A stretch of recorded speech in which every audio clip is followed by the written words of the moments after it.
Dear देखिए, ये highest common factor जो तीन संख्याएं हैं जिनका रेशियो है 1:2:3। अब वे संख्याएं 1:2:3 में प्रस्तुत की गई हैं, जबकि हाईएस्ट कॉमन फैक्टर 12 दिया है। तो आपसे पूछ रहा है कि उन संख्याओं को आप ज्ञात करें। तो आप देखिए डियर, आपका उन संख्याओं को ज्ञात करें तो आप बताना है find those number, find those numbers. उन संख्याओं को आपको ज्ञात करना है। बहुत आसानी से रेशियो के आधार पर ही उन संख्या को लिखेंगे। x, ये आपका 2x और एक है तीसरी 3x। अगर इसको अलजेब्रा के पैटर्न में देखा जाए तो अगर तीन संख्याओं को ऐसे लिखा गया है तो इसका अगर आपसे पूछ लिया जाए कि एचसीएफ क्या होगा तो मित्रों आप बताएंगे क्या? x। अगर आपसे पूछ लिया जाए कि एलसीएम क्या होगा, लक्ष्मी सिंह बताएं एलसीएम क्या होगा। तो एलसीएम में आप 2 भी लेंगे और 3 भी लेंगे और बच्ची x भी लेंगे, तो तीनों का मल्टीप्लाई आपका 6x। ये एलसीएम बताना पड़ेगा। अब डियर ये हालांकि एचसीएफ ऑलरेडी गिवन है, अब 12 है। अब 12 नंबर ही आपका जो एचसीएफ है, जो तीनों में कॉमन है, common factor, highest common factor, और इसका मान दे दिया है तो आप रख दीजिए। तो पहला नंबर 12, दूसरा नंबर 24 और तीसरा नंबर 36। तो 12, 24, 36 ये आपका वे तीनों संख्याएं होंगी। 12, 24, 36। इरेज करें डियर, चले आगे बढ़े। 12, 24, 36। कोई कंफ्यूजन होगा तो आप बताइएगा डियर। किसी को ऐसे कंफ्यूजन होने का कोई सवाल ही नहीं उठता।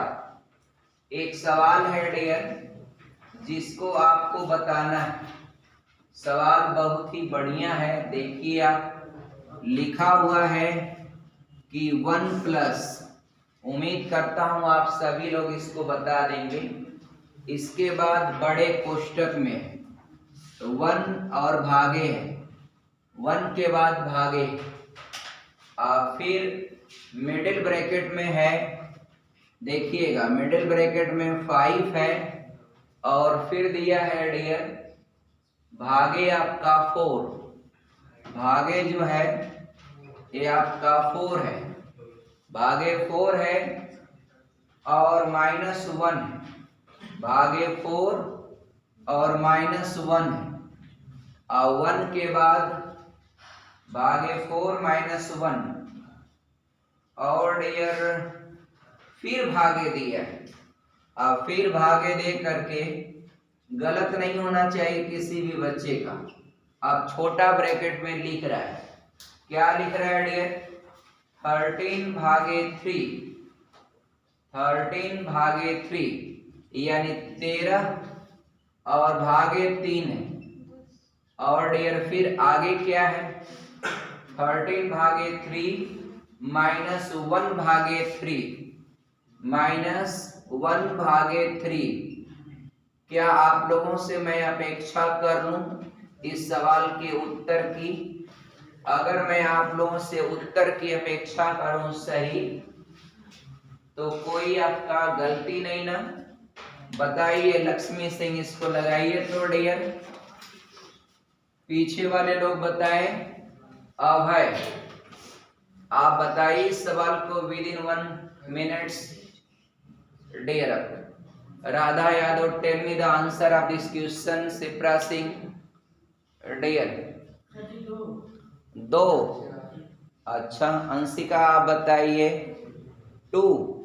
गुड, आपका 2। अंगद वेरी गुड, शाबाश। इधर से उत्तर नहीं आया। प्रवीण सोनू बताइए, डियर आप लोग बताइए, बच्चियां, रिंकू आप बताइए आंसर इसका। चलिए, अब जो लोग अब तक नहीं बता पाए तब उनका टाइम समाप्त। इसमें आपका का तो है नहीं, बस ब्रैकेट की पीरियडिटी सॉल्व करना है। तो बार भी ब्रैकेट नहीं है तो सबसे पहले छोटा ब्रैकेट। अब छोटे में क्या है, 13/3, तो 13/3 को 13/3 लिख दीजिए, हो गया भागे। भागे मतलब क्या है, बट्टा, हो गया भागे। आप फिर माइनस लिखा है 1/3, 1/3 लिख दीजिए। ऐसी को कितने लोग नहीं कर पा रहे हैं, कैसे होगा, दशमलव में होगा। कुछ मत करिए, आपका सिंपल, आपका अंश घटेगा और 12/3 होगा, 3 चौको 12, छोटा ब्रैकेट में 4। अब देखिए, ये देखिए, अब उतारते हैं 1 भागे बड़े कोष्टक में 1, 1 प्लस बड़े कोष्टक में 1 भागे और मिडिल ब्रैकेट में 5/4 है। अब डियर यहां से मैं थोड़ा सा फिर लिखना शुरू कर रहा हूं, तो 5/4 है। राधा आप बताइएगा कोई कंफ्यूजन हो तो। 5/4 है तो इसको 5/4 लिख दूं, कोई दिक्कत नहीं ना डियर। अब माइनस लिख दिया, 1 भागे इस ब्रैकेट को अभी भी सॉल्व करके आप आए हैं, तो आपका 1 बटे ब्रैकेट को सॉल्व किए तो 4 हो गया।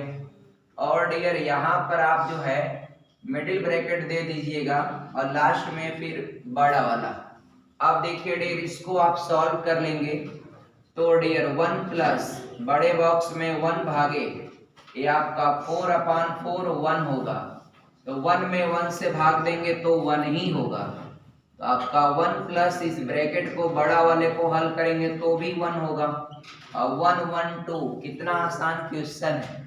अब पहले देखा होगा आप लोग तो कितना आप लोगों को अजीब लगा होगा क्वेश्चन, इतने सारे भाग हैं और कोई भाग सिंपल नहीं लग रही है, कैसे लगेगा, लगा कि नहीं आपका।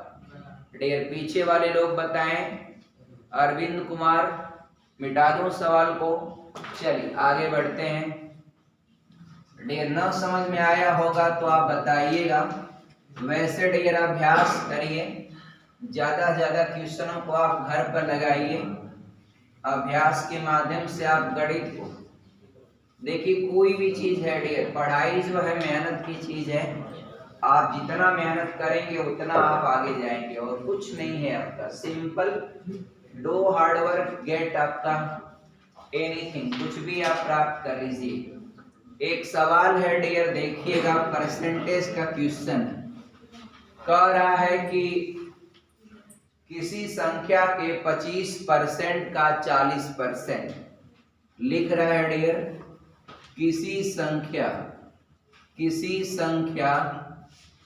के 25% का 40%, किसी संख्या के 25% का 40%, डियर बोल रहा है ना, क्या बोल रहा है, 80 है। क्या बोल रहा है dear, 80। Okay, go ahead, go ahead आपका इसका मतलब होता है आगे बढ़िए। तो डियर 80 दिया है। अब कह रहा है उस संख्या का आपको 60% निकालना है, तो उस संख्या का 60% क्या होगा डियर। देखिए कितना तेज लोग सॉल्व कर रहे हैं, बताइए आप लोग, who will tell to us, बताइए निशा, बताइए अंशिका। पहले लाइन से आप संख्या को निकाल लीजिए। अगर डियर संख्या नहीं पता है तो आप संख्या को x मान लीजिए। तो डियर संख्या को अगर x मानते हैं तो x के आपका 25% का 40%, और डियर 80 है तो इक्वल करके आप 80 लिख दीजिए, है तो हो गया। अब डियर का हो या की हो या के हो, डियर सब गुणे में चेंज होता है, चाहे के हो, का हो, की हो। और डियर या तो इंग्लिश का वर्ड होता है ऑफ, उसका मतलब भी होता है गुणा, एकदम आसान कॉन्सेप्ट है। देखिए x गुणे 25/100 हो जाएगा और गुणे 40/100 हो जाएगा।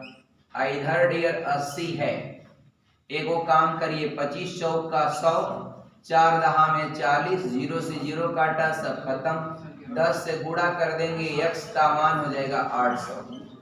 अभी ये आंसर नहीं, आपको पूछ रहा है कि अब संख्या मिल गई तो इस संख्या का 60% क्या आंसर होगा।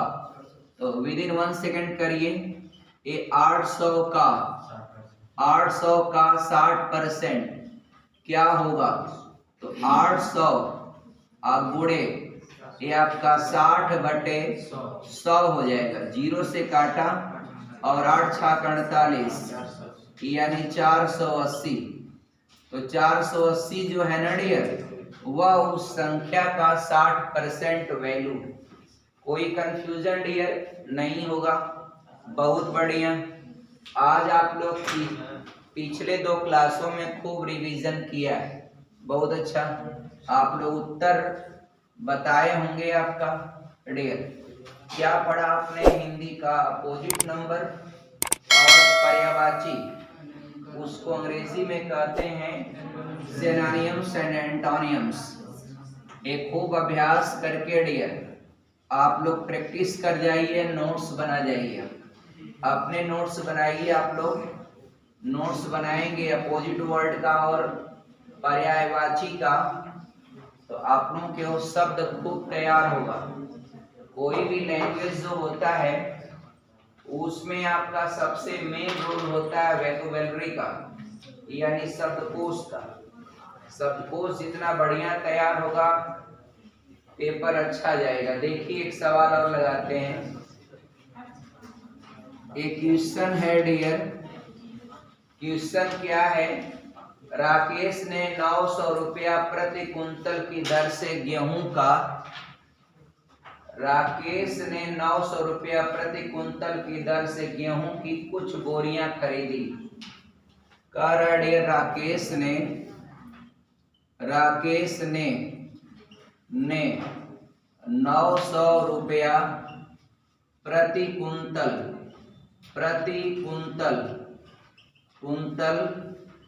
की दर से कुछ बोरियां खरीदी।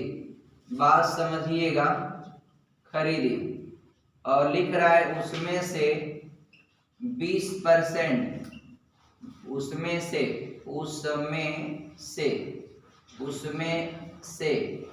ये 20% बोरियां जो हैं, बोरियां का हुई डियर, सड़ गई। चलिए सड़ गई तो अच्छी बात है। अच्छी बात कैसे? खराब बात है ना। 20% सड़ गई। शेष गेहूं को वह प्रति किग्रा किस दर से बेचे? बोल रहा है डियर शेष गेहूं को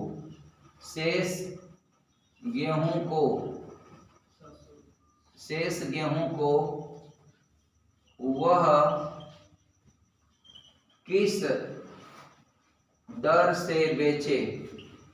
वो भी आपका पर केजी रेट बताना है। ये आपका 1 kg रेट बताना है। पर केजी किस दर से बेचे कि उसे 40% का लाभ हो।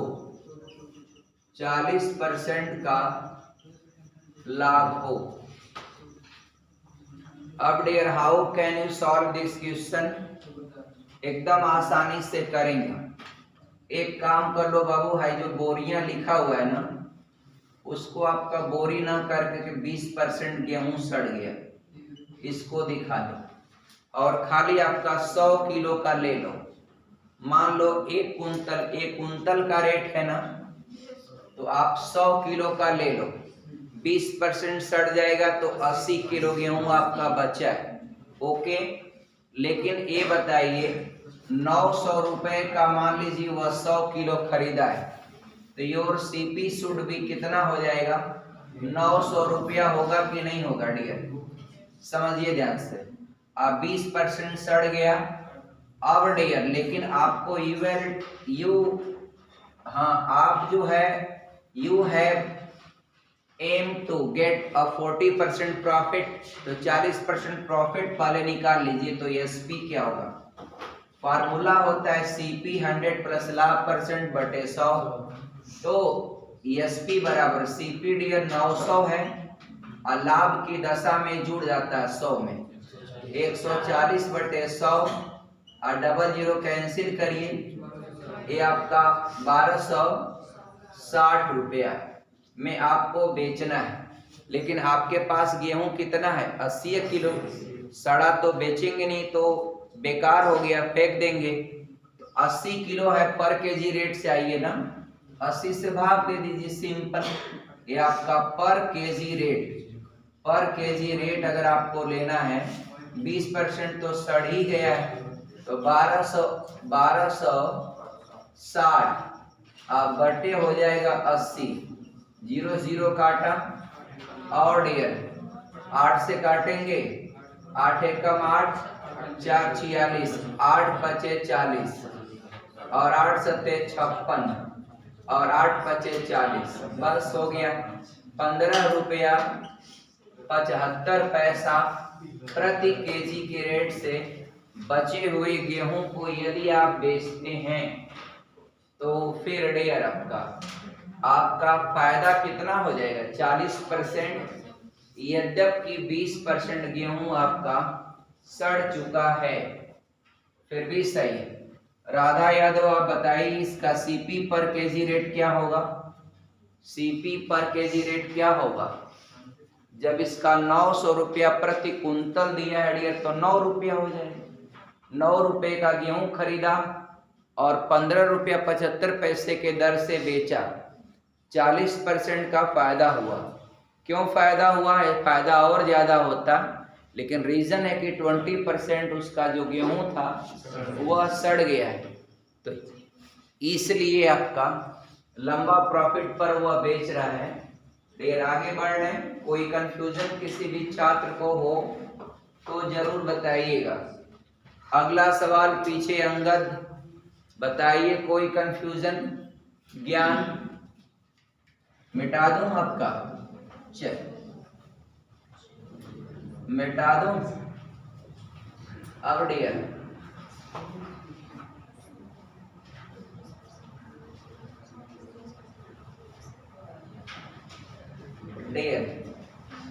आगे का पार्ट देखिएगा। आगे क्वेश्चन है डियर, बहुत शानदार क्वेश्चन है, देखिएगा। मेंसुरेशन का है।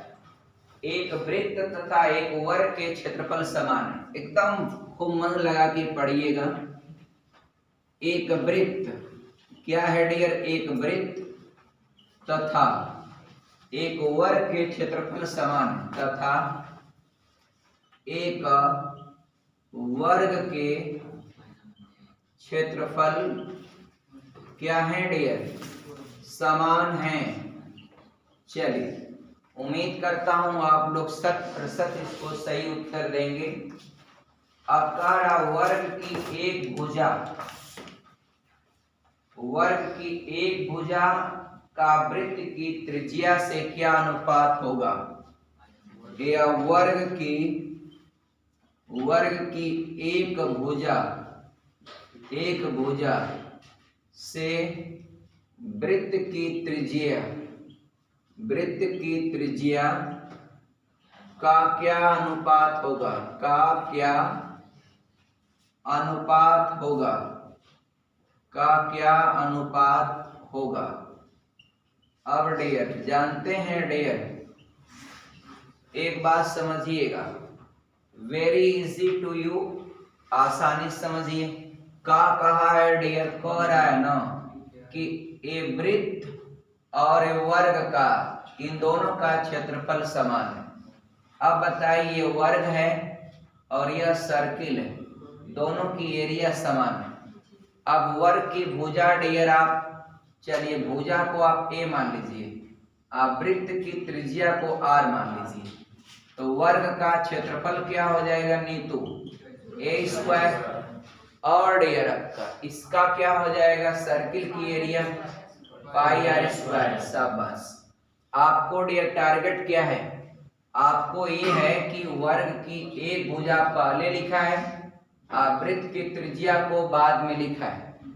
तो आपका पहले अब एक काम करेगा, आर स्क्वायर को उठा के इधर लेके आइए, बीच में क्या है इंटू इधर लेके आएंगे, ए स्क्वायर है अब बटे आर स्क्वायर है, इधर आपका सिर्फ पाई है, एकदम मत घबराइए, इसके बटे एक आप लिख सकते हैं अपने मन से, राखी कोई कंफ्यूजन।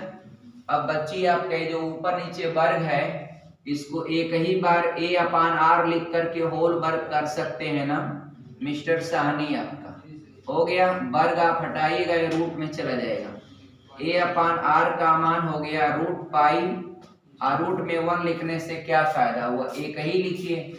अब यह वर्ग की भुजा है और यह आपका वृत्त की त्रिज्या है, ये अनुपात पूछा है और सारे विकल्प पाई के रूप में, इसलिए बिना किसी आपको प्रभावित हुए आप दे सकते हैं।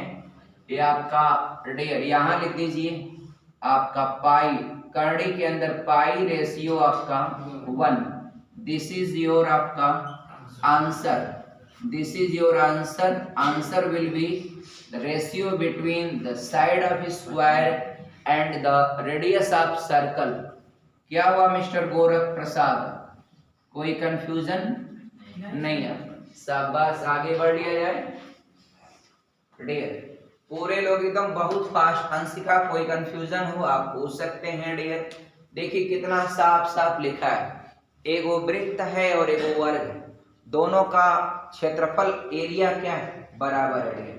अब आपको बताना है डियर, लेकिन एक बात ध्यान रखिएगा, पहले क्या लिखा है, वर्ग की एक भुजा पहले लिखा है और वृत्त की त्रिज्या बाद में लिखा है, तो इसलिए ध्यान दीजिएगा हमेशा।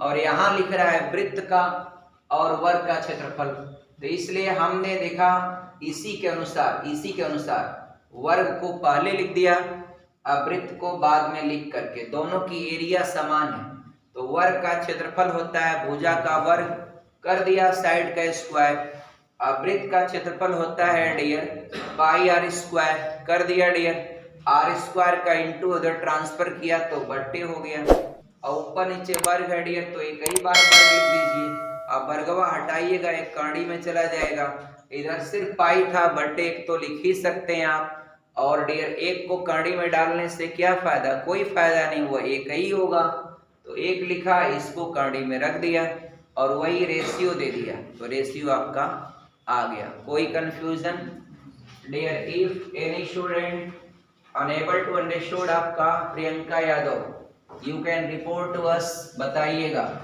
मिटाएं आपका डियर।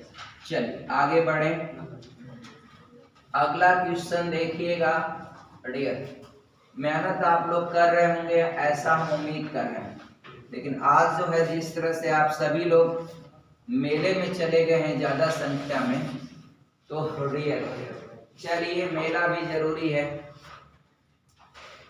डियर। आपका सभी मित्रों का ये मेला स्वागत बंधन और अभिनंदन करता है और करता रहेगा डियर। दो बराबर है dear, find the value of x dear. ये देखिए हमारी भी बच्ची कल मेला गई थी, हमारी बच्ची गई थी और मैं आपका इधर व्यस्त था, तो आपका वो किसी तरह से एडजस्ट करके आपका जो है, बच्चे हैं बड़ा उत्साह रहता है। Find the value of x, find the value of x dear. X कभी भी डियर मेले वेले में आप लोग कोई भी जाइए, कभी भी अनसिविलाइज्ड एक्टिविटी कभी मत करिए, कभी ना किसी को अनावश्यक, कितने लोग होता है मेले में पुश कर देते हैं भीड़ को, क्राउड को धक्का दे देते हैं, कितने लोग बुजुर्ग कमजोर बेबस लाचार लोग दब जाते हैं। प्लीज़ आप सभी लोगों से आग्रह है मेरा कि कहीं भी आप समाज में रहिए, हमेशा एक अच्छा एक सिविलाइज्ड पर्सन की तरह अपनी एक्टिविटी को प्रस्तुत करें। मित्रों, मेरे भाई बहन, कभी भी आपका समाज में जहाँ कहीं भी रहे, वो पता चले कि हाँ ये आपका व्यक्ति या व्यक्तित्व ये आपका एजुकेटेड है, पढ़ा लिखा व्यक्ति, आपके चाल चलन से, आपके चलने की स्टाइल से। क्योंकि डियर होता क्या है, मेले के नाम पर कभी कभी देखा होगा लोग मेले में जाने से हिचकते हैं। क्यों? क्योंकि यही कुछ लोग, चंद लोग जो 10-20% होते हैं, वो अनसिविलाइज 10% मात्र ऐसे लोग होते हैं जो अनसिविलाइज्ड होते हैं, जो मेले में आपका धक्का इधर उधर डियर भीड़ भाड़ में आपका जो है वो ऐसे एक्टिविटी को प्रस्तुत करते हैं जिससे बड़ा दुख होता है। तो इसलिए प्लीज़ कभी भी ये जो हमारे भारत की संस्कृति है, संस्कृति सारे त्योहार, मेला क्या है, भारत की एक पुरानी संस्कृति चलती आई है। तो ऐसी लगती है डियर आपका संस्कृति को हमेशा आगे की ओर बढ़ाएं। और आप लोग जहाँ कहीं भी रहें, शादी विवाह तमाम कार्यक्रम आ रहे हैं, तो कार्यक्रमों में आपका जहाँ कहीं भी आप जाइए, आपकी एक्टिविटी आपका अच्छी हो और हमेशा अपना ख्याल न रखें, हमेशा दूसरों का ख्याल रखें। कहीं भी आप जाएं, किसी भी कार्यक्रम में जाएं, तो आप हमेशा दूसरों का ख्याल रखें। जैसे कुछ लोग होते हैं जहां पर शादी विवाह का स्टेज लगा होता है, वहां मोबाइल लेकर खास तौर युवा खड़े हो जाएंगे और ये नहीं देखेंगे पीछे कितने बुजुर्ग भाई बहन माता पिता सब बैठे हैं। अब उनको कितनी असुविधा होती है, अनसिविलाइज्ड एक्टिविटी होती है। अगर आप आगे रिकॉर्डिंग भी करते हैं तो कहीं चेयर लेके बैठ जाएं, हमेशा दूसरों का ख्याल रखें, है कि नहीं डियर? अच्छी बात बता रहा हूँ कि नहीं बता रहा हूँ? अभी डियर देखिए, मोहम्मदाबाद में एक HNB के एक स्टूडेंट का एक्सीडेंट हो गया था, अभी परसों की बात। तो डियर अब हम लोग क्या बताएं, स्कूल वालों को सबसे पहले सावधानी सिखाना चाहिए। आजकल लोग स्कूल में क्या करते हैं, बस क्या पढ़ना है ये चीज़ पढ़े, ऐसा नहीं होता है। स्कूल की जिम्मेदारी होती है कि बच्चों का अंदर सर्वांगीण विकास करे हर चीज़ को। और देखा होगा विगत दिनों में इतने ज़्यादा एक्सीडेंट उस कॉलेज के लड़के लड़कियों का होता है। तो क्या मतलब, इसका मतलब वहाँ पर सिविलाइज्ड एक्टिविटी को आपका अच्छी तरह से समझाया बुझाया नहीं जाता है। तो ये चीज़ें गलत हैं डियर। हमेशा बच्चों को हम लोग कितना सावधानी से, बताइए 15 से 16 सालों से हम लोग की संस्था चलती, हम लोग कितना बच्चों को समझाते हैं कि कभी भी आप लोग रोड पर जाइए, रोड पर क्रॉस करते हैं। एक बात और मैं बताता हूँ, कभी भी जो मेन रूट है उस पर तो हाई स्पीड वाहन चलेंगे, साइड से जो लिंक रोड होते हैं, तो आप अगर लिंक से आते हैं, आपका उत्तरदायित्व तो बनता है कि पहले लिंक पर चढ़ने से पहले वहां पर रुकें या अपनी स्पीड को एकदम सामान्य करके दोनों ओर आकलन करें, तब रोड पर चढ़ें। कुछ लोग होते हैं बिना रोड पर देखे तुरंत आपका डेर उस पर सडन आपका चढ़ा देते हैं गाड़ी आपका। या कभी मोड़ना भी होता है तो लोग आपका क्या करते हैं, कितने लोग तुरंत आपका इंडिकेटर देंगे या तुरंत हाथ मारे मोड़ दिए, एक मतलब नहीं होता है। पिछले वाले को संभलने का या स्पीड को कम करने का आप मौका दीजिए। मेरी बात समझ रहे हैं ना? देखिए ऐसा नहीं कि हम चल रहे हैं और तुरंत हाथ दिए, मेरे 20 मीटर पीछे आपका कार आ रही हो तो तुरंत हाथ देने का क्या मतलब, कोई मतलब नहीं है। आपका हाथ देना है तो आपका 2 मिनट पहले से आप हाथ दें ताकि वह पिछला आदमी अपनी स्पीड को कंट्रोल कर सके। तो डियर यातायात का ऐसे बहुत सारे रूल लगते हैं स्कूलों कॉलेजों में, ट्रैफिक पुलिस विभाग की तरफ से आते हैं जो लोग यातायात के नियमों को बताते हैं। और कभी भी आप लोग बाइक पर या कोई चीज़ पर जा रहे हैं तो आप लोग कोशिश करें 2 लोग जाएं। डियर जीवन आपका बहुत अनमोल है और जानते हैं कुछ लोगों को लगता है कि स्पीड से हम चला रहे हैं, स्पीड चलाना बहादुरी नहीं है आपका, अपने जीवन को सुरक्षित रखना।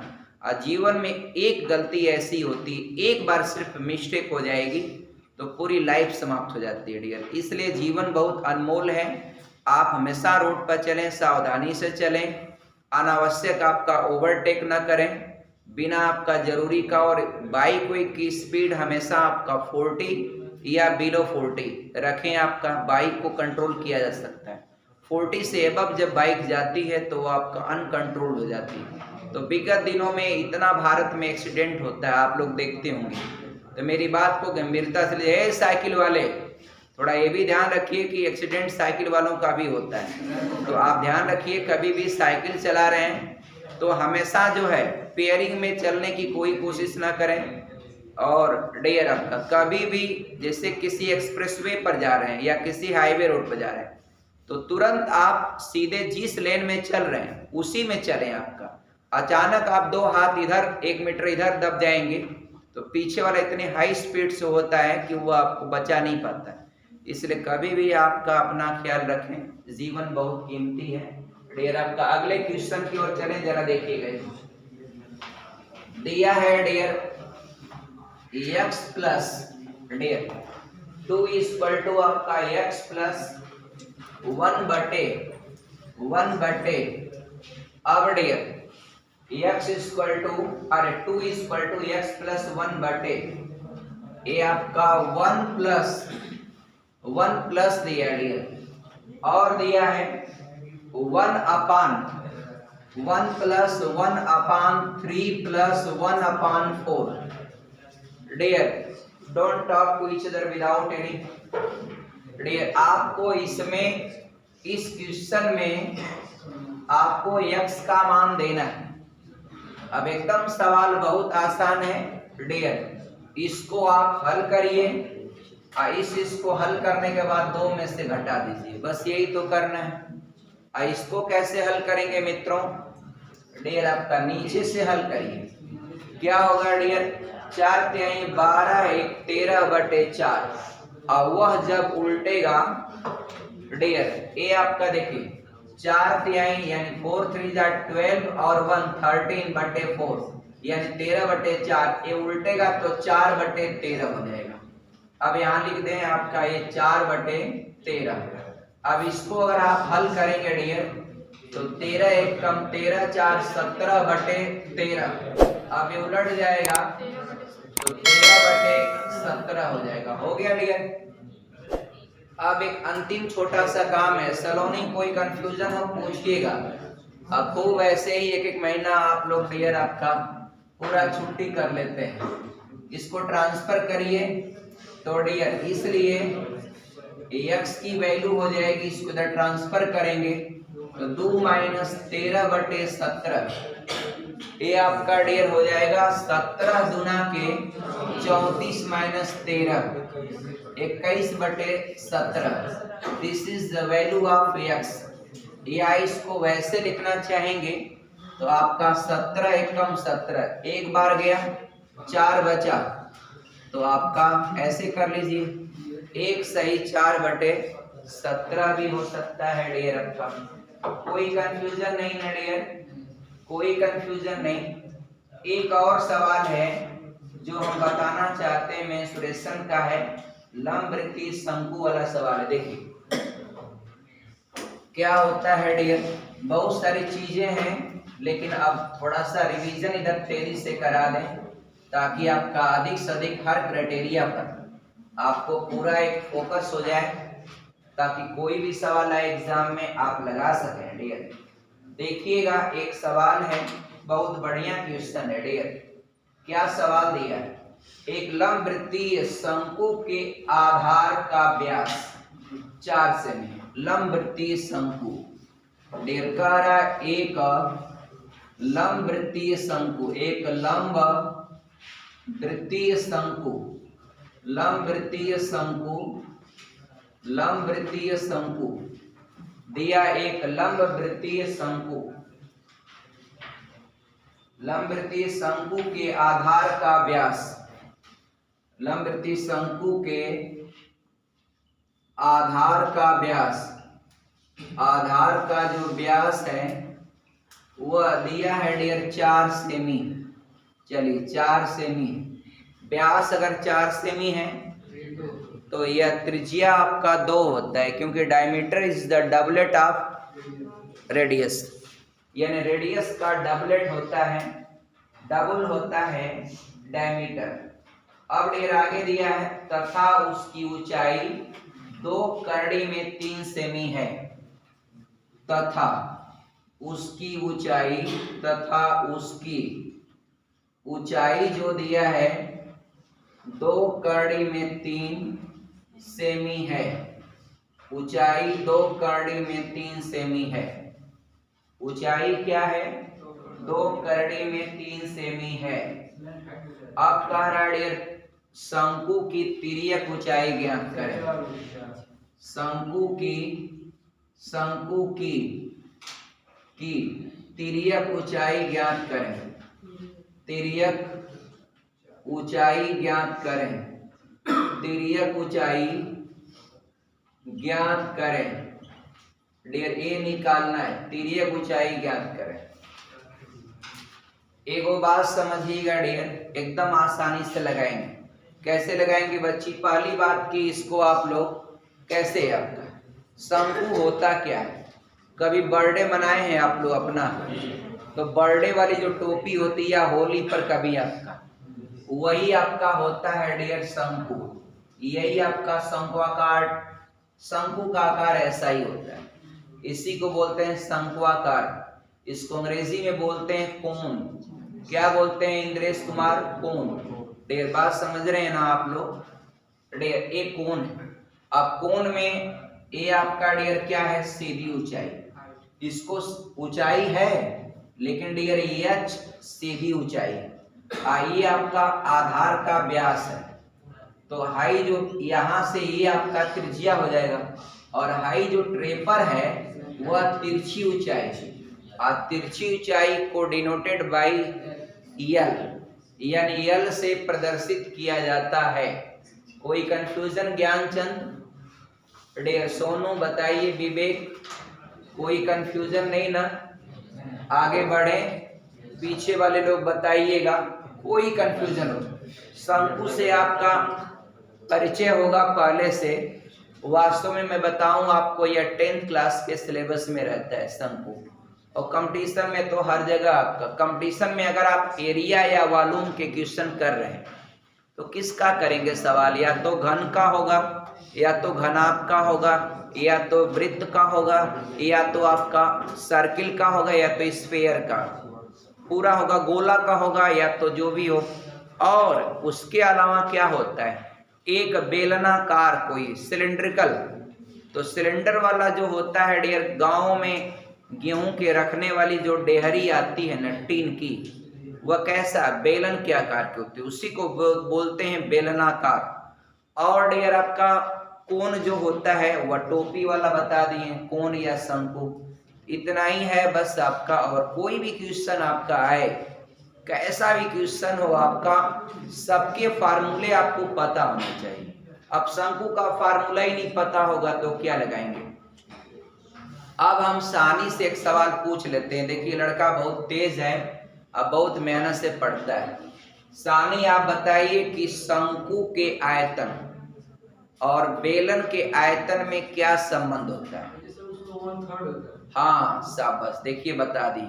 यानी एगो जो शंकु होता है ना डियर, एगो शंकु होता है ना, वो जितना आयतन कंटेन करेगा, अगर उतनी ही ऊंचाई का आप, उतनी ही ऊंचाई और उतनी ही त्रिज्या का अगर बेलन भी रखा है, तो बेलन का आयतन जो है वह शंकु के आयतन का तिगुना होता है, ट्रिपलेट होता है। 3:1 में अनुपात होता है। छोड़िए, आगे बढ़ने का डियर।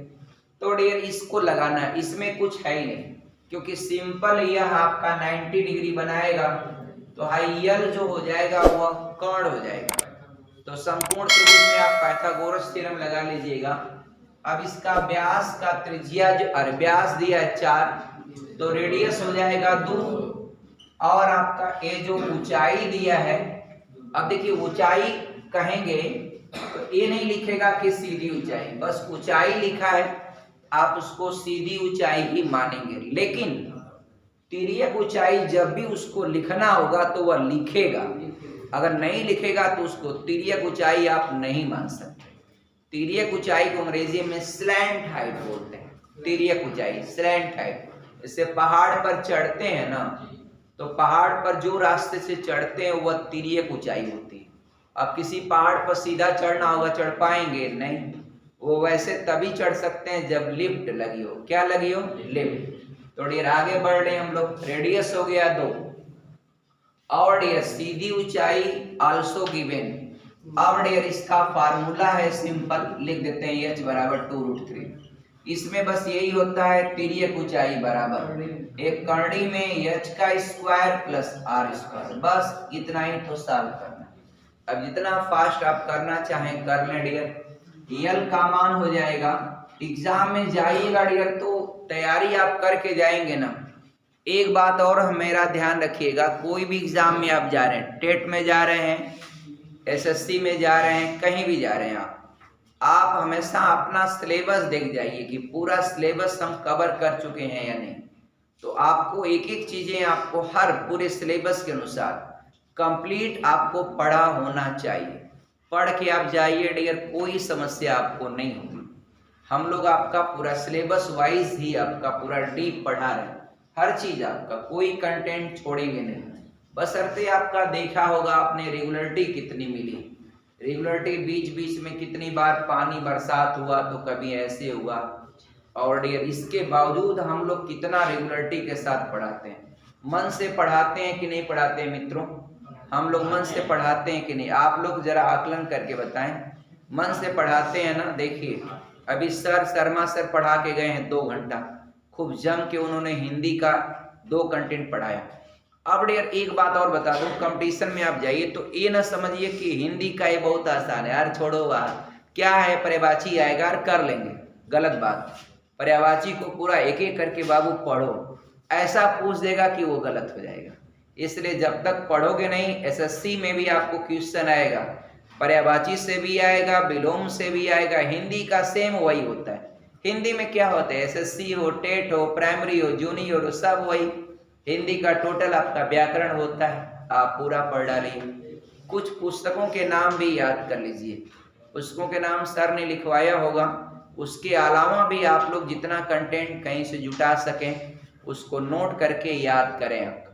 और डियर एक नोट आप दिवस वाला बना डालें, दिवस किसी भी एग्जाम में आप जाइएगा 1 क्वेश्चन, और टेट में कम से कम 2 क्वेश्चन। टेट में आपका 2 क्वेश्चन इन्वायरमेंटल में जरूर पूछेगा दिवस से, एसएससी में 1 क्वेश्चन या 2 क्वेश्चन जरूर पूछता है। 1 क्वेश्चन तो कन्फर्म है आपका डियर, नोट कर लीजिए, दिवस आपका 1 पूछेगा। तो साल भर में कौन कौन दिवस होता है एक चार्ट बना लें, 2 पन्ने 3 पन्ने का, बस सब पढ़ जाए पूरा एकदम, कोई न कोई आएगा बता लेंगे। डियर लेट्स गो अहेड, आपका आगे बढ़ा जाए। डियर देखिए यल का मान, अब एच का मान है डियर, तो इसका जब वर्ग करिएगा ना तो 2 का वर्ग 4 हो जाएगा। आप कर्णी का वर्ग करेंगे, कर्णी हट जाएगी 3, तो 4 3 12। आइए आपका 2 का वर्ग करिएगा तो 4 होगा, अब जोड़ेंगे तो 16, और 16 का वर्गमूल होता है 4। आ गया काम खत्म। This is your answer. Sonam कोई कंफ्यूजन हो बताइए, मिटा दें डियर आपका। चलिए अब एक सवाल आपसे उम्मीद करते हैं, चलिए कर्णी में खूब दिया है, बताइए जरा। तो घनाभ का सवाल है। घनाभ क्या होता है डियर मित्रों, समझिएगा, ये जो दिख रहा है ना आपके सामने, यह घनाभ है। यह क्या है, घनाभ। एक बात और समझिए, एक बार टेट के सीटेट में पूछा था घनाभ में कोरों की संख्या कितनी होती है। तो डियर कोर जो होता है ना डियर, एक कोर आपका 12 होता है, 1 2 3 और 4 इधर, 8 9 10 11 और 12 कोर होता है। सतह या पृष्ठ 6 होता है, top bottom front back right left. और डियर जो शीर्ष होता है, शीर्ष जिसको शीर्ष या वर्टेक्स, वो आपका कोना वो 8 होता है, 1 2 3 4 5 6 7 8। ये 3 बातें आप हमेशा याद रखिएगा। और घनाभ और घन में यही अंतर होता है, घन में आपका लंबाई चौड़ाई और ऊंचाई तीनों बराबर होता है, घनाभ में ये तीनों बराबर नहीं होते। घनाभ का आयतन क्या होता है, सिंपल, लंबाई गुणे चौड़ाई गुणे ऊंचाई। और अगर कोई कमरा घनाभ के आकार का है, अब इसमें रखी जा सकने वाली सबसे लंबी छड़ की लंबाई क्या होगी, तो इसका विकर्ण निकालना पड़ेगा। और घनाभ का विकर्ण कर्णी के अंदर यल का स्क्वायर प्लस बी का स्क्वायर प्लस एच का स्क्वायर, सिंपल है डियर, हो गया काम खत्म आपका। कोई कंफ्यूजन पीछे बताइए बच्ची, कोई कंफ्यूजन है तो फ्रैंकली पूछिएगा, आपका आगे बढ़ लेना डियर, बढ़े आगे। चल खूब समझ में आ रहा होगा आप लोगों को, बहुत अच्छा। अब डियर देखिए अगला एक क्वेश्चन, ये क्वेश्चन घनाभ से पूछा गया है, बहुत ही बेहतरीन क्वेश्चन है। देखिए लिखा क्या है, विकल्प हम नहीं लिखेंगे लेकिन आपका और सब लगा देंगे। देखिए एक घनाभ के 3 संलग्न पृष्ठों का क्षेत्रफल, एक घनाभ के 3 संलग्न पृष्ठों का, संलग्न तलों के पृष्ठीय क्षेत्रफल PQR दिया है। एक घनाभ के डियर दिया है, एक घनाभ के 3 संलग्न पृष्ठों का क्षेत्रफल ये आपका P Q और R है। किसी का P होगा, किसी का Q होगा, किसी का R होगा। एक बार देखिएगा ये एरिया दिया है, अब कह रहा है कि उसका आयतन ज्ञात करें। उसका आयतन क्या होगा, उसका आयतन क्या होगा, उसका आयतन क्या होगा, क्या होगा। देखिए नहीं, टोटल तो है ही नहीं। अगर टोटल आप करना चाहें बाबू तो आप P को 2 बार कर लो, Q को 2 बार कर लो, R को 2 बार कर लो, क्योंकि वह देखिए घनाभ के 3 संलग्न पृष्ठ, संलग्न माने आप किसी घनाभ को दिखाएं तो 3 साइड देखते हो, इसकी एरिया, इसकी एरिया, इसकी एरिया दिया है। तो जितना इसकी होगी उतना नीचे की होगी, जितना इसकी होगी उतना बैक, जितना इसकी होगी उतना ये। तो आपका संपूर्ण पृष्ठ करेंगे ना आप, तो आपका 2P 2Q 2R हो जाएगा। लेकिन आपको आयतन पूछ रहा है, ये आपका इसका आयतन क्या होगा, आयतन डियर आपका PQR। देखिए एक काम कर लीजिए डियर, एक काम कर लीजिए आप, देखिए आप मान लेते हैं लेट, ध्यान से देखिएगा, घनाभ की जो लंबाई है, घनाभ की लंबाई उसको L मान ले, और चौड़ाई को आपका B, और ऊंचाई क्या है H। तो डियर कंफ्यूजन नहीं ना, सब लोग समझ रहे हैं। इसका घनाभ का जो लेंथ है वह L, चौड़ाई आपका वृत्त, और हाइट आपका H। एक बात बताइए, कोई भी पृष्ठ लिया होगा, एक में लंबाई चौड़ाई होगा, दूसरे में चौड़ाई ऊंचाई होगा, एक में ऊंचाई और ऐसे होगा ना संबंध आपका। अब मान लीजिए, रुकिए मैं आपको दिखाता हूं। सपोज करिए A भाग P, इसकी एरिया क्या है P। P आप कैसे पाओगे डियर, लंबाई गुणे चौड़ाई करोगे। तो मैं L इंटू B लिख दूं, इसका मान P। अब डियर अब इसका मान तो P हो गया, इसका मान क्या करोगे डियर, क्या करोगे प्रियंका, इसका मान ये आपका लंबाई प्लस गहराई हाइट, तो आपका L इंटू H, यानी HL लिख दूं, HL का मान क्या लिख दूं डियर, Q। क्योंकि किसी भी पृष्ठ का जो क्षेत्रफल होता है वह लंबाई गुणे चौड़ाई होता है, और इसका करोगे तो गहराई प्लस चौड़ाई BH होगा। आप ये BH का मान आप लिख दो, BH का मान R, ये हो गया डियर। अब क्या करोगे आपका डियर, आयतन जो होता है, आयतन होता है डियर, देखिए अगर आप इन तीनों का गुणा कर दें, इन तीनों का गुणा करेंगे तो डियर जबकि आपका आयतन क्या होता है, who will tell to us, बताइए प्रियंका, इसका आयतन क्या होगा क्यूबाइड का? क्यूबाइड बोलते हैं घनाभ को, और उसका आयतन सानी सही बता रहे हैं LBH होता है। लंबाई गुणे चौड़ाई गुणे ऊंचाई LBH, यानी डियर आपको यही फाइंड करना है, बस सिंपल लंबाई गुणे चौड़ाई गुणे ऊंचाई। एगो काम करिए, इन तीनों समीकरण का आपस में गुणा कर दीजिए, बाएं पक्ष का बाएं पक्ष में, दाएं पक्ष का दाएं पक्ष में। अब गुणा करेंगे तो क्या होगा डियर, ये आपका कॉमन नहीं लेना डियर, 2 गो लंबाई 2 गो चौड़ाई या 2 गो ऊंचाई, तो simple dear L square B square H square.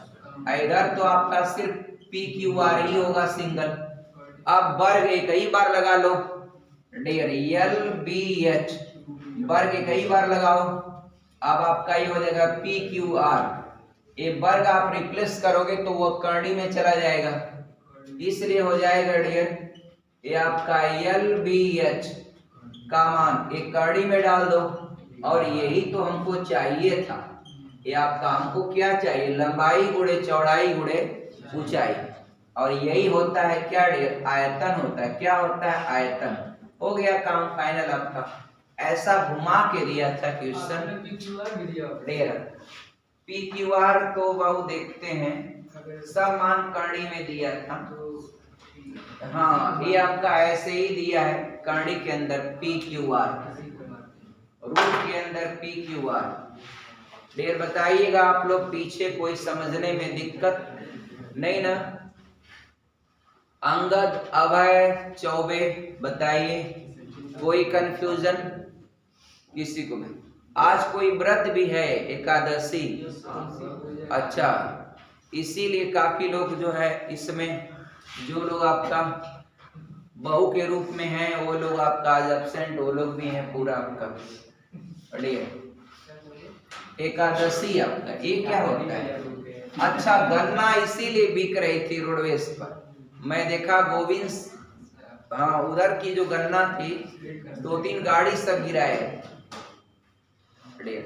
गन्ना वो बहुत अच्छी लगती है डियर, वहाँ बहुत गजब आपका। हमको तो गन्ना है साल में एक बार वही मिलता है। हाँ डियर, नहीं वही गन्ना अब खरीद के मंगवाएंगे किसी दिन 2-3-4, और फिर डियर यहाँ वाला गन्ना अगर चू देंगे ना तो सब जबड़ा सब फट जाएगा, पूरा अंदर सब जगह जगह फाड़ देता है। यहाँ गन्ना बहुत कड़ा होता है, वो गन्ना आप चुइए, आपका बहुत बढ़िया लगेगा। हाँ, क्यूबा वाला नहीं, अरे क्यूबा वाला नहीं भाई, यहाँ वाला, यहाँ वाला, यहाँ जो बिकता है वो सब भी जो है ना इतना सस्ता लाते हैं, 5 रुपए 3 रुपए 4 रुपए वहां पड़ता है उनको, यहाँ ला करके 20-20 रुपए का 15-15 रुपए का बेचते हैं, बहुत ज्यादा, इतना ज्यादा प्रॉफिट कमाते हैं। अब डियर 5 रुपए की चीज कोई क्रय मूल्य 5 रुपए में खरीद के अगर 20 रुपए में बेचा जाए तो ज्ञानचंद कितने % का प्रॉफिट होगा? देखिए ज्ञान नहीं बता पाएगा, बताइए। 5 रुपए की गन्ना खरीद कर एक दुकानदार उसको 20 रुपए में बेचता है तो कितने % का फायदा कमाया? 300% का लाभ कमाया, 300% का। भैया उसका लाभ देखिए 5 का खरीदा है और 20 में बेच रहा है, तो लाभ आपका 15 रुपए का है, तो क्रय मूल्य उसका 100% होता है, तो 5 का 3 गुना हो जाएगा ना, 5 से यहीं 15, तो 300% का लाभ होगा। डियर कितना आप लोग पढ़िएगा, आगे जरा बढ़िएगा। एक सवाल ये दिया है, 2 संख्याओं का योगफल, dear please pay your attention, दिया है 2 संख्याओं का योगफल 8। देखिए ऐसे सवाल टेट में बहुत पूछे जाते हैं। 2 संख्याओं का योगफल, 2 संख्याओं का योगफल 8। योगफल क्या है डियर? 8 है। योगफल क्या है? 8। और डियर बोला है तथा उनका गुणनफल 15 है, तथा उनका गुणनफल, तथा उनका गुणनफल 15 है, उनका गुणनफल जो है 15 है, उनका गुणनफल कितना है डियर? 15 है। उनके व्युत्क्रमों का योग क्या होगा बताइए?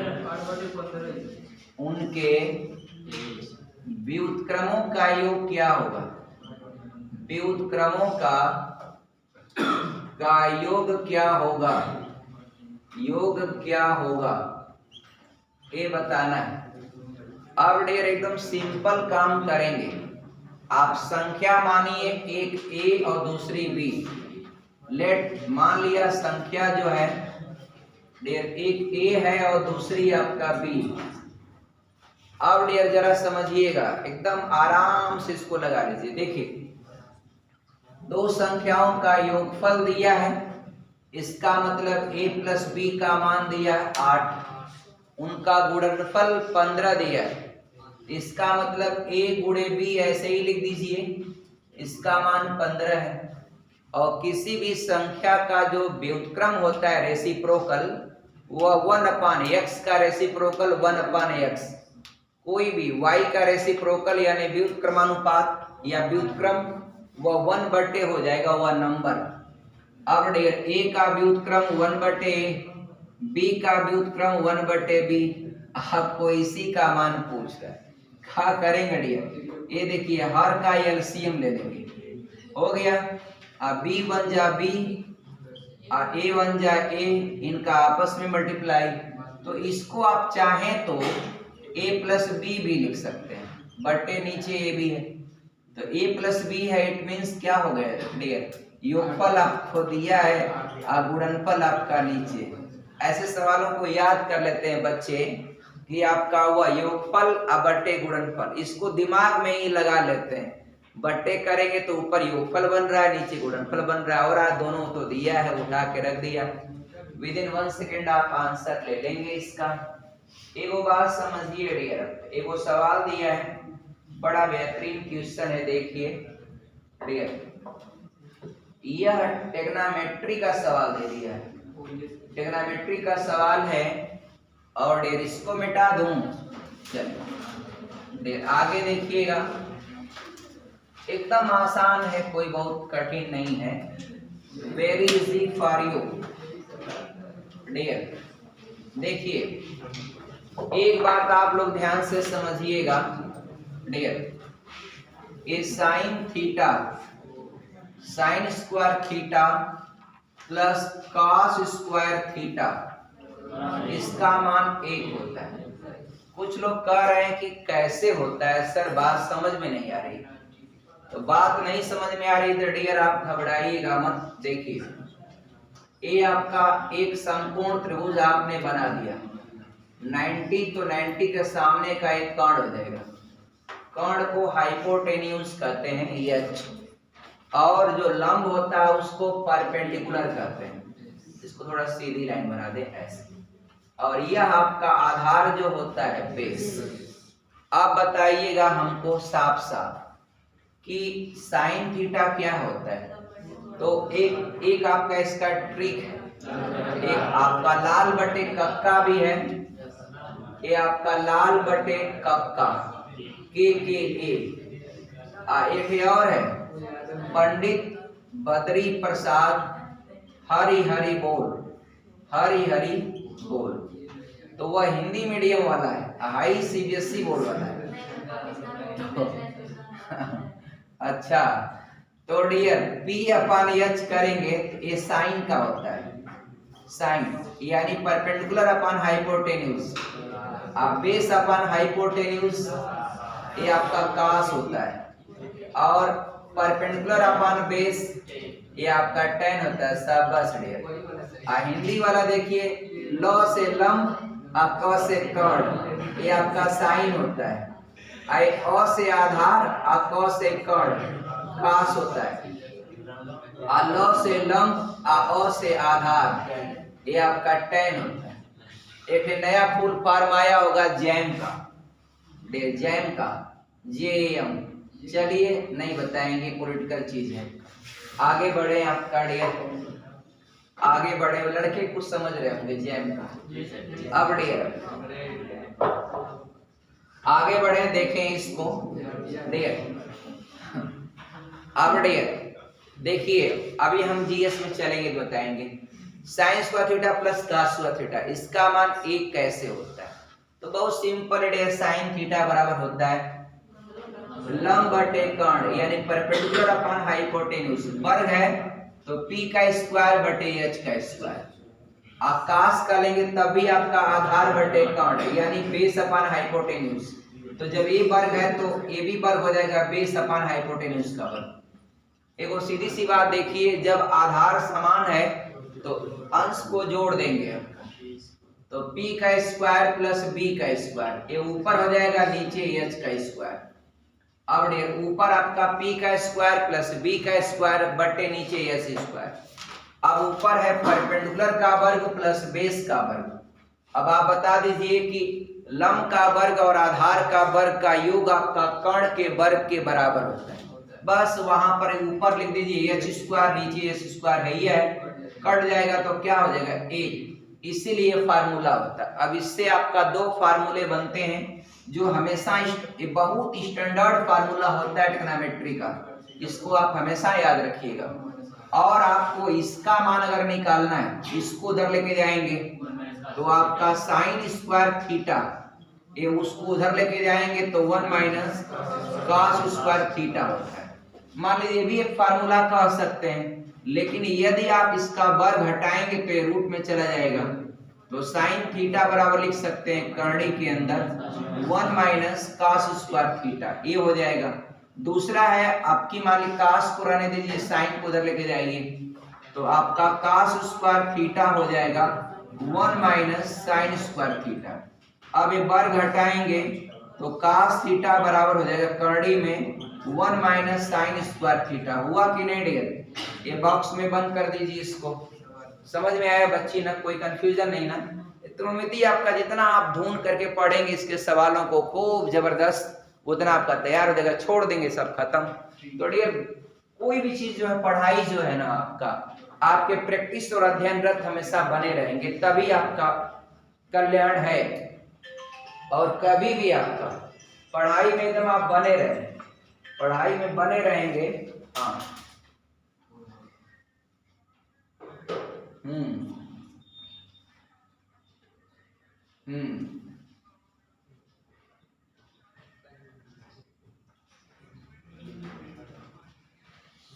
अच्छा, असल बात ये है कि वही चीज दिनवा वेरीफाई कर लिया गया था रवि प्रेस वाले के पास, वहाँ वेरीफाई किए थे कि उस पहले वहाँ पूछ लीजिए, मतलब ऐसा ना हो कि यहाँ से ले लें 2-3 दिन ये खा लिए, आपका 2-3 दिन वो खा लें तो नुकसान हो जाएगा ना। थोड़ा सा या तो ले जाकर उनके यहाँ भी पूछ लें, देखें जी। आकर दें भैया ले लीजिए, क्या करें, कदे भैया आप जो है बताइए सर, दुकानदारी आप लोग करेंगे, इम्प्लाई नहीं रख पाते हैं। इतनी बड़ी दुकान, इतनी इनकम, आप इम्प्लाई नहीं रख पाते हैं। ठीक सर, उसको ले जाकर वहाँ देख लें। ठीक, दुकान वाले भी जो है ना खाली कमाते हैं, इम्प्लाई रखते नहीं हैं। प्रेस वाले जो टाइप करते हैं, छापते हैं, सब इम्प्लाई नहीं रखते आपका। सब कोई लोग चाहते हैं कि बस जो पैसा कमाएं सब आपका अपने ही मालिक रख ले। भैया इम्प्लाई रखो, दूसरे के परिवार को रोजगार दो। मोदी जी क्या कहते हैं कि आप रोजगार लेने की मत सोचिए, मतलब रोजगार लेने वाला मत बनिए, लोगों को रोजगार देने वाला बनिए। अर्थात आप इस तरह की काबिलियत अपने अंदर बढ़ाइए कि आप 2-4 लोगों को रोजगार दे सके, है कि नहीं? अभी मत किसी तरह भगवान आपका हमें नौकरी मिल जाए 1 किलो बतासा चढ़ाएंगे, ये कोई बात थोड़ी हो जाए। आप ऐसा लायक बनिए कि आपका कोई सिस्टम हो, संस्था हो, आप कोई कंपनी खोलें, आप कोई बड़े बड़े बिजनेस करें, आप कोई बड़े स्कूल कॉलेज खोलें, बड़े इंस्टीट्यूशन खोलें पढ़ करके, ताकि उसमें 2-4 लोगों को रोजगार आप दे सकें। इस तरह का आपके अंदर काबिलियत होनी चाहिए। तब न जाकर के भारत की बेरोजगारी दूर होगी। अब हर कोई सोचेगा कि हमको किसी तरह रोजगार मिल जाए। आजकल वो बहादुर नहीं होता जो अपने मेहनत करके रोजगार पाले, वो बहादुर होता है जो 2 4 10 लोगों को रोजगार देता है। आगे बढ़िए, आपका अगला कंटेंट देखिएगा। इस क्वेश्चन को हम लोग हल कर देते हैं। देखिए क्वेश्चन में क्या है डियर, एक लाइन का क्वेश्चन है। देखिए क्वेश्चन बहुत सरल है, सिंपल है। आप देखें इसको कैसे करेंगे, एकदम आसान है। देखिए लिख रहा है कि यदि साइन ए बराबर, यदि क्वेश्चन है डियर, यदि साइन ए का मान दिया है 4/5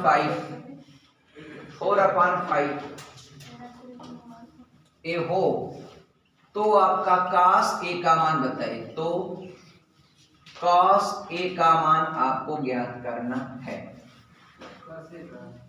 हाँ अब डियर सिंपल हमको बता दीजिए, अभी अभी एक फार्मूला लिखे हैं। cos ए बराबर यही लिखे है ना, 1 माइनस साइन स्क्वायर, ये लिखे हैं कि नहीं लिखे?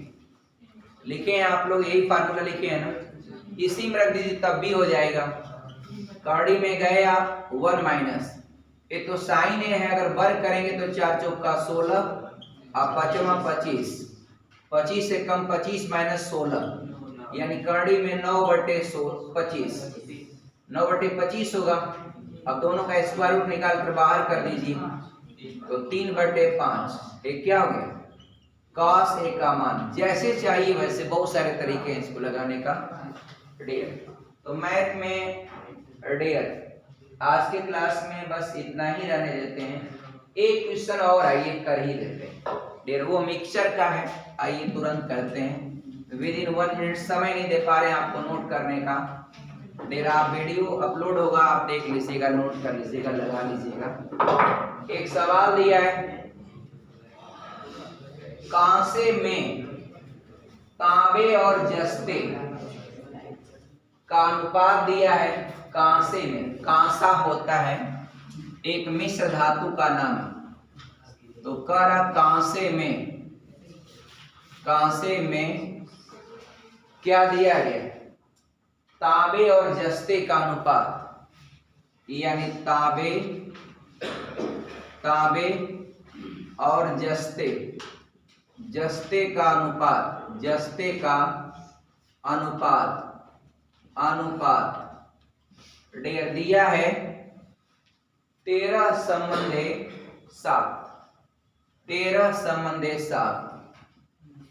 13/7। एक लोग हमें बताएं इसका सिंबल। आपका सोनम बताइए कॉपर का सिंबल क्या होता है, Cu। एटॉमिक नंबर कितना होता है अंशिका, 29। क्या यह बोरबरी के नियम का पालन करता है? नहीं।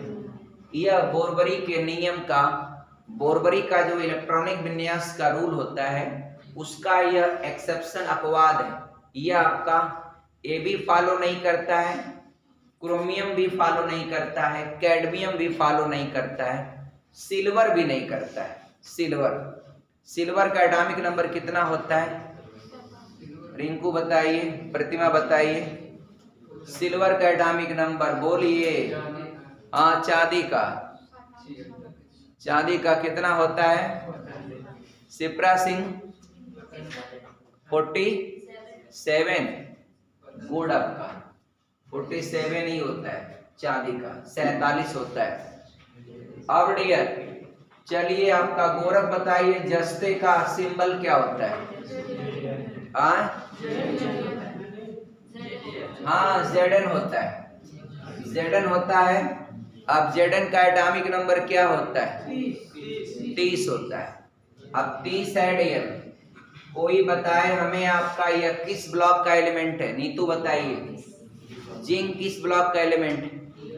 D block element. क्या डी ब्लॉक में जिंक को आप ट्रांजिशन एलिमेंट कह सकते हैं?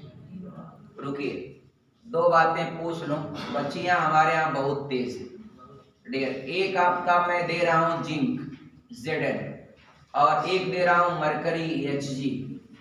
Hg का एटॉमिक नंबर कितना होता है? 80। जिंक का कितना होता है? 30। बच्चे लोग, आप लोग भी बता सकते हैं, ऐसा नहीं कि प्रतिबंधित है। बताइए, आप बताइए कि इसमें आपका जिंक आपका ट्रांजिशन एलिमेंट है या मरकरी ट्रांजिशन एलिमेंट है या दोनों ट्रांजिशन एलिमेंट है या कोई ट्रांजिशन एलिमेंट नहीं है? पहली बात, ट्रांजिशन एलिमेंट क्या होता है? सबसे सिंपल आप जानिएगा, यानी क्या उसको बोलते हैं हिंदी में? संक्रमण तत्व आपका ट्रांजिशन एलिमेंट। तो ट्रांजिशन एलिमेंट, पहली बात, D block element is called आपका, D block element also called transition element. But उनका जो डी ऑर्बिटल है, ट्रांजिशन एलिमेंट उसी को आप कहेंगे, डी ब्लॉक के उसी एलिमेंट को आप ट्रांजिशन एलिमेंट कहेंगे जिनका डी ऑर्बिटल पार्शियली फिल्ड हो। पार्शियली माने होता आंशिक रूप से भरा हो। अगर पूरा भर गया तो वह डी ब्लॉक एलिमेंट रहेगा, लेकिन ट्रांजिशन एलिमेंट नहीं रहेगा। तो ये जो है ट्रांजिशन एलिमेंट नहीं है, इसका डी ऑर्बिटल आपका पूरी तरह से भरा है। आप मरकरी का इलेक्ट्रॉनिक कॉन्फ़िगरेशन करेंगे तो इसके डी ऑर्बिटल में आपका एकदम 10 इलेक्ट्रॉन मिलेगा, आपको करके देख लीजिएगा। जिंक आपका ट्रांजिशन एलिमेंट है। एक जो लास्ट वाला जो ग्रुप है ना डियर, उसी का 3 एलिमेंट खाली छोड़ दीजिएगा बस, और सब आपका क्या है? ट्रांजिशन एलिमेंट कहलाते हैं डी ब्लॉक के। ठीक इसी तरह से यह ब्लॉक एलिमेंट में दो चीज याद रखिएगा।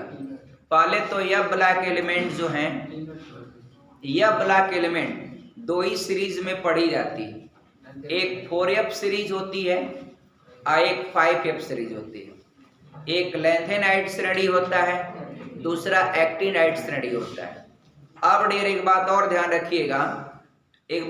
रखिएगा कि ये जो यह ब्लॉक एलिमेंट होते हैं ना, उनको आल्सो कॉल्ड आपका इनर ट्रांजिशन एलिमेंट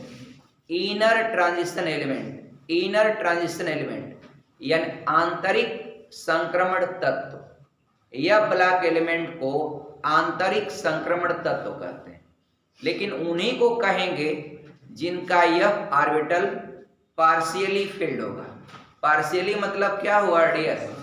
पूरा भरा नहीं। पार्शियली फिल्ड मतलब समझ रहे हैं ना बाबू? जैसे आप लोग, हाँ डियर, उसका थोड़ा सा खाली हो, पूरा डगाडग भरा ना हो। डगाडग भर जाएगा तो पार्शियली फिल्ड नहीं होता। डगाडग, जैसे मौसमी का जूस आप लोग कभी पीने जाते हैं तो अब चूंकि बोलता है वह 20 रुपया गिलास, तो आप लोग कहते एकदम डगाडग भरा भैया, ऐसी ना काम चले, डगाडग एकदम भरा। अब पता चला कि वह कितना खाली दे देते हैं। दिल्ली में हम लोग दिल्ली में रहे आपका 2002-2003 में हम दिल्ली में रहे आपका। तो डियर दिल्ली में हम लोग पानी पीते थे, रास्ते में चलते थे, तो उस जमाने में हम लोग जो है कम से कम हम लोग आपका 30 रुपए का पानी पीते थे उस जमाने में। अब इस जमाने में कितने रुपए का पानी हो जाएगा समझिए। दिल्ली में हम लोग इस समय उतना पानी पीते तो कम से कम 200 रुपए का हो जाता है। और डियर वहाँ दिल्ली का रूल होता है, वो बड़े बड़े बॉक्स करके आपका फ्रीजर लगाकर रोड के किनारे रखे रहते हैं, ऐसे गिलास लगाते हैं, और वहाँ इतनी गर्मी पड़ती है कि आप एकदम प्यासे तड़प रहेंगे, और वह गिलास को लगाएंगे, ऐसे करेंगे पंपिंग, और गिलास आपका पूरा आपका समझिए 1 इंच से भी ज्यादा आपका 1.5 2 इंच गिलास खाली रह जाती थी, और गाज जब तक शांत हो रहा है तब तक आपको पकड़ा देते थे, और एक ही बार आपका 4-4 5-5 गिलास हम लोग पानी पीते थे। तो डियर दिल्ली में पहली बात कि वहाँ का पानी जो है ना साल्टी, वहाँ का अगर नल के द्वारा जो पानी खींच के दिल्ली के किसी भी एरिया का पानी का नल का पानी अगर निकाल लिया आपने, आप उसको पी नहीं पाएंगे बच्चे आपका। उसमें अगर कपड़ा आप धोएंगे ना तो वह झाग ही नहीं देता आपका, अजीब एकदम साल्टी। नहा लेंगे तो पूरा स्किन पर एकदम एक लेयर व्हाइट जम जाएगा, तो वो एकदम इतना सॉल्टी होता है, अजीब पानी होता है। और एक कप अगर आपको कोई 2 डंडा मारेगा तब जाके 1 कप पानी आप उसका पी पाएंगे, तब भी नहीं पी पाएंगे, इतना आपका साल्टी होता है। तो डियर वहाँ का पानी है, तो वहाँ टोटली पानी जो होता है वो यमुना नदी से निकाल करके उसको प्यूरिफाई किया जाता है, प्यूरिफाई करके वो पानी आता है। यमुना नदी में आप देखे होंगे तमाम सीवर समझ रहे हैं, नाला, आपके शौचालय का या टॉयलेट का जो भी पानी होता है सीवेज के माध्यम से उस नदी में जाएगा और उसी पानी को फिर अब नदी में चला गया थोड़ा सा, फिर आगे प्लांट लगे हुए हैं, खींचे उसको प्यूरिफाई करेंगे, आप शोधित करेंगे, प्यूरिफाई करके और फिर वो पानी आपका पूरे शहर में सप्लाई के लिए दे दिया जाता है। ये सिस्टम होता है डियर आपका। कोई बात नहीं, आगे बढ़ते हैं। एक बात समझिए, सवाल लग जाए, 1 सेकंड का सवाल है। अब कह रहा है डियर कि ये जो कांसा है ना, ये कांसा जो है 100 केजी है और 100 केजी में डियर पूछा है जिंक की मात्रा। ये जो कांसा यानी मिश्र धातु, डियर एक बात समझिएगा, मिश्र धातु क्या होती? 2 या 2 से अधिक धातु जब किसी एक निश्चित अनुपात में मिला दिया जाए तो वह मिश्र धातु को अंग्रेजी में एलॉयज कहते हैं, एलॉयज। और उसको पढ़ लीजिएगा, एक क्वेश्चन बहुत इंपॉर्टेंट होता है मिश्र धातु से। वो पूछता है कि इस मिश्र धातु में कंपोनेंट क्या क्या है, कौन कौन रहता है इसके अंदर। बहुत बार पूछा है कंपटीशनों में, वो पॉइंट हम साइंस वाले चैप्टर में हम उसको बता देंगे। देखिए ये आपका 100 केजी आपका कांसा है, अब इसमें जिंक की मात्रा पूछ रहा है तो सिंपल अनुपात देख रहे हैं ना, बाद वाला कौन है? जिंक है या जस्ता है? बाद वाला जस्ता है ना डियर, तो बस जस्ता की मात्रा निकालना है जिंक का। तो आप 100 का करिएगा, का ये 7 सम आप रेशियो अनुपाती योग नीचे, तो 13 7 जोड़िएगा 20 और 20 पचे 100, 5 सत्ते 35, तो 35 किलो जो है उसमें क्या है? जस्ता। और 65 किलो क्या है? तांबा है यानी कॉपर। कोई कंफ्यूजन नहीं डियर का। ओके, आगे बढ़ा जाए।